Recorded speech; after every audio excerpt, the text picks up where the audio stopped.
नमस्कार दर्शकों, आप देखें द न्यूज़ 15 और आपके साथ में सुम्बिका। चलिए नजर डालते हैं आज की तमाम 15 बड़ी खबरों पर।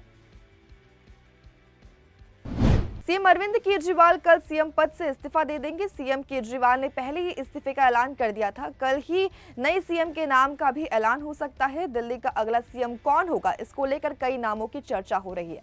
आतिशी, सौरभ भारद्वाज और राघव चड्ढा के नाम रेस में माने जा रहे हैं। हालांकि अभी तक कोई फाइनल फैसला नहीं हुआ है। भारत को आज सोमवार को देश की पहली वंदे मेट्रो ट्रेन मिलने जा रही है। पीएम मोदी ने अहमदाबाद और गांधीनगर को जोड़ने वाली मेट्रो रेल सेवा के दूसरे चरण की शुरुआत की और मेट्रो ट्रेन की सवारी भी की। इससे पहले रेलवे की ओर से वंदे मेट्रो को लेकर एक बड़ा फैसला लिया गया। रेलवे ने वंदे मेट्रो का नाम बदल दिया। अब इसका नाम नमो भारत रैपिड रेल के नाम से जाना जाएगा। जम्मू कश्मीर विधानसभा चुनाव को लेकर केंद्रीय गृह मंत्री अमित शाह ने किश्तवाड़ में एक रैली की।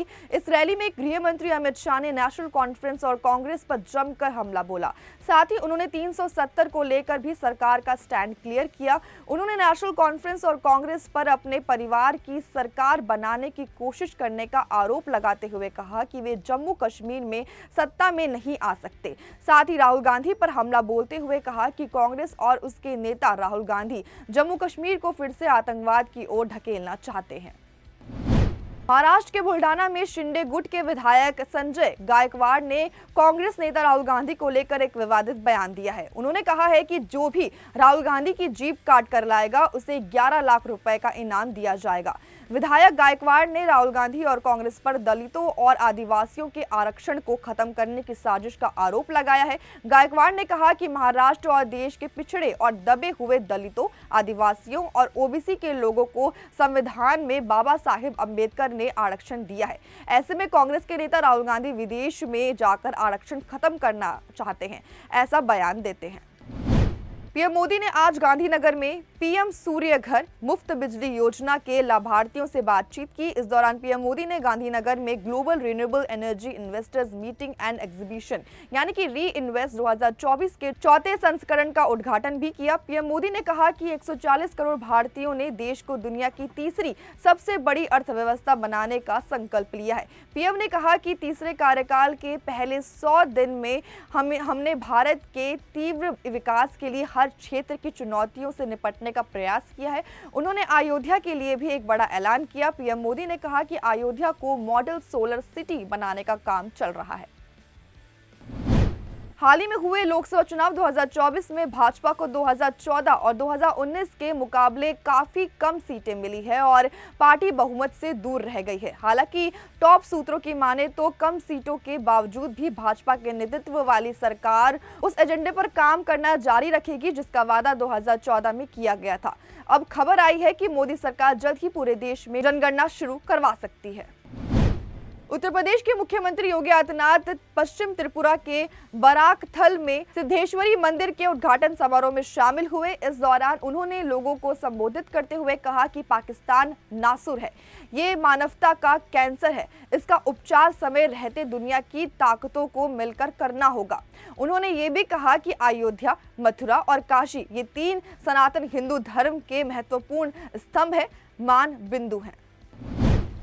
मणिपुर के मंत्री काशिम वशुम के उखरुल जिले स्थित आवास पर संदिग्ध उग्रवादियों ने ग्रेनेड से हमला किया जिससे उनकी संपत्ति को भारी नुकसान पहुंचा है। पुलिस ने सोमवार को यह जानकारी दी। एक वरिष्ठ अधिकारी ने बताया कि शनिवार रात हुई इस घटना में कोई घायल नहीं हुआ।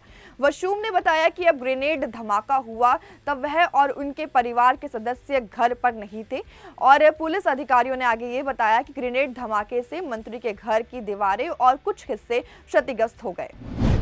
हरियाणा विधानसभा चुनाव 2024 के लिए आज नामांकन वापस लेने का आखिरी मौका है। अब तक कई प्रत्याशियों के नामांकन वापस लेने संबंधी जानकारी सामने आ चुकी है। सोमवार को बादली से इनेलो और बसपा गठबंधन के प्रत्याशी महेंद्र सिंह ने भी अपना नामांकन वापस ले लिया जिसके बाद से राजनीति तेज हो गई है। दरअसल महेंद्र सिंह रविवार 4 बजे से ही अपने घर से गायब चल रहे हैं।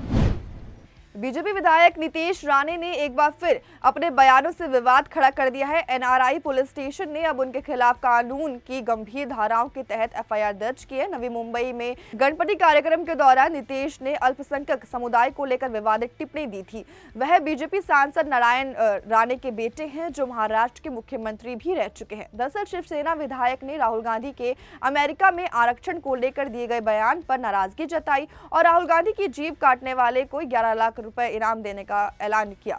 हालांकि महाराष्ट्र सरकार में शिवसेना की सहयोगी पार्टी भाजपा ने संजय गायकवाड़ के बयान से इनकार किया है। पश्चिम बंगाल में आंदोलनरत जूनियर डॉक्टर की हड़ताल सोमवार को भी जारी रही और उन्होंने कहा कि वे आरजीकर अस्पताल में बलात्कार एवं हत्या की घटना की पीड़िता को न्याय दिलाने के अपने संकल्प पर कायम रहेंगे। स्वास्थ्य विभाग के मुख्यालय स्वास्थ्य भवन के बाहर चिकित्सकों का धरना प्रदर्शन 8वें दिन और उनकी हड़ताल 36 दिन की भी जारी रखी। उन्होंने कोलकाता पुलिस आयुक्त को हटाने तथा राज्य के वरिष्ठ स्वास्थ्य अधिकारियों से मुलाकात करने की अपनी मांगों को पूरा किए जाने तक प्रदर्शन जारी रखने का संकल्प लिया है। प्रधानमंत्री नरेंद्र मोदी ने गुजरात की राजधानी गांधीनगर में पीएम सूर्य घर मुफ्त बिजली योजना के लाभार्थियों से सोमवार को बातचीत की। प्रधानमंत्री ने सुबह करीब 10 बजे वावलो स्थित शालीन 2 सोसाइटी पहुंचे और उन्होंने वहां पर कई निवासियों से मिलकर बातचीत की। इस दौरान जिन्होंने 29 फरवरी को शुरू की गई केंद्र सरकार की 75,021 करोड़ रुपए की महत्वाकांक्षी योजना के तहत अपने घरों की छतों पर सोलर पैनल लगाए हैं। प्रधानमंत्री इस आवासीय परिसर में करीब 20 मिनट तक रुके। इस योजना का उद्देश्य घरों की छतों पर आवासीय परिवारों को स्वयं बिजली पैदा करने में सक्षम बनाना है। पापुआ न्यू गिनी में बड़े पैमाने पर हुई हिंसा में करीब 20 से 50 लोग मारे गए। संयुक्त राष्ट्र के एक अधिकारी ने इस बारे में जानकारी दी है। हिंसा की चपेट में आने से कई लोग भी घायल भी हो चुके हैं और इसके साथ ही सैकड़ों लोगों ने अपना घर छोड़ दिया। घर छोड़ने के बाद लोगों ने दूसरे स्थानों पर शरण ली। वहीं दक्षिण प्रशांत द्वीप राष्ट्रीय की सरकार के अनुसार ये हिंसा कुछ दिनों पहले शुरू हुई थी और अभी भी कई घाटी में करीब जारी है। ये जगह मई में हुई एक भूस्खलन वाले स्थान के पास स्थित है। इस भूस्खलन की घटना में 2000 से अधिक लोगों की मौत हो चुकी है।